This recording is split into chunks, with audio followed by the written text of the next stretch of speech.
안녕하세요. 희연자율병원 병원장을 맡고 있는 김영수라고 합니다. 지역 연계주인 윤수기 간호사입니다.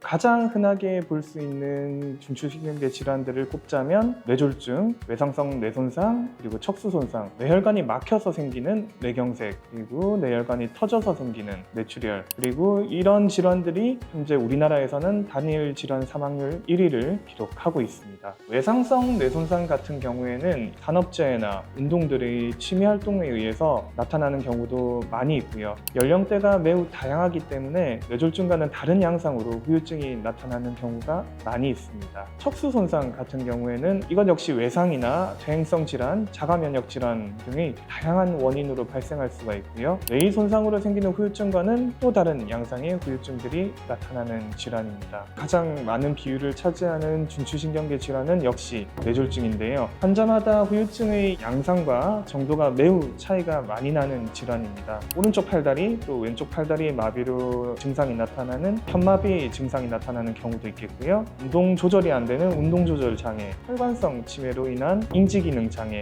그리고 음식물을 삼키는데 문제가 생기는 연화 장애, 배뇨 기능에 문제가 생기는 신경인성 방광, 언어 기능에 문제가 생기는 언어 장애 등 너무나 많은 스펙트럼의 후유증들이 발생할 수 있습니다. 후유증은 환자마다 모두 다 다르게 나타나기 때문에 다양한 직군들이 서로 팀을 이루어 환자마다 치료의 계획을 함께 수립하고 실행하는 것이 재활치료의 매우 중요한 부분이라 할 수 있겠습니다.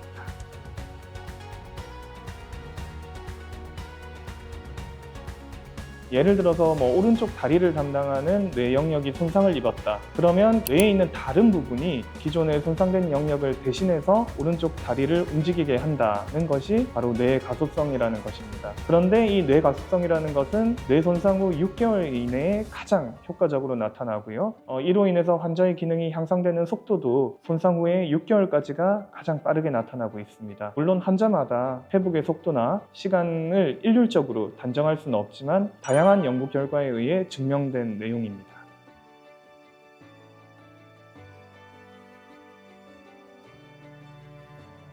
회복기 재활의료기관만의 시행 가능한 재활치료의 특징이 있는데요. 바로 환자의 필요성에 맞춰 다양한 재활치료의 시간을 선택적으로 배분할 수 있는 것입니다. 보행의 회복을 주로 담당하는 물리치료, 연화기능 등을 주로 담당하는 작업치료, 언어기능을 담당하는 언어치료의 배분을 환자 개개인의 필요성에 따라 비중을 각각 다르게 설정하는 것이 가능합니다. 제 환자 중 한 분은 뇌졸중으로 인해서 운동기능, 감각기능, 인지기능은 모두 비교적 양호하였는데 연화장애가 심하셨고 또 언어장애가 심한 경우가 있었습니다.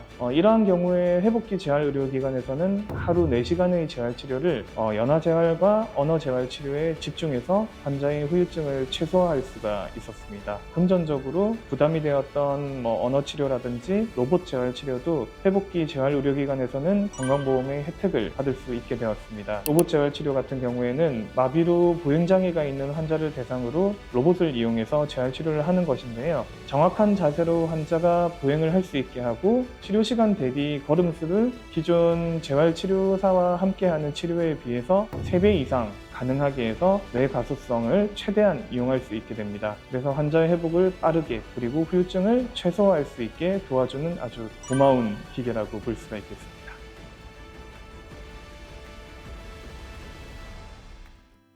30대 후반 젊은 남자분이 미끄러짐 사고로 경추골 유압수를 받고서 재활 치료를 위해 입원한 케이스가 있습니다. 팀 컨퍼런스를 실시하여 우선 초기 재활 목표를 길이 훈련과 유치 도뇨관 제거로 설정하였습니다. 주변에서 최대한으로 보조를 해드려야 일어서는 것이 가능할 정도로 어려움이 있으셨습니다. 기립과 초기 보행 훈련을 도와주는 재활 로봇인 에리고 프로의 도움을 받아서 근력, 고유 감각을 증진시키는 치료를 시행을 하였고 매트 운동과 휠체어 이동에 대한 재활 훈련, 소변줄 제거를 위한 신경인성 방광 재활 훈련을 실시하였습니다. 이후로 로코맷이라는 로봇과 3단계 안다고라는 로봇을 통해서 본격적인 보행 훈련도 실시를 하였습니다. 최종 평가에서는 근력이 정상 수치를 보였었고요. 버그 균형 검사도 56점 만점에 만점, 기능적 보행 지수도 5점으로 정상에 가깝도록 회복되셔서 최종 평가에서는 98점으로 독립적인 일상생활이 가능하시게 되었습니다. 퇴원하신 후에는 리하빌리테이션 센터에서 통원 재활을 하시며 본격적으로 복직을 준비하고 계신다고 해요.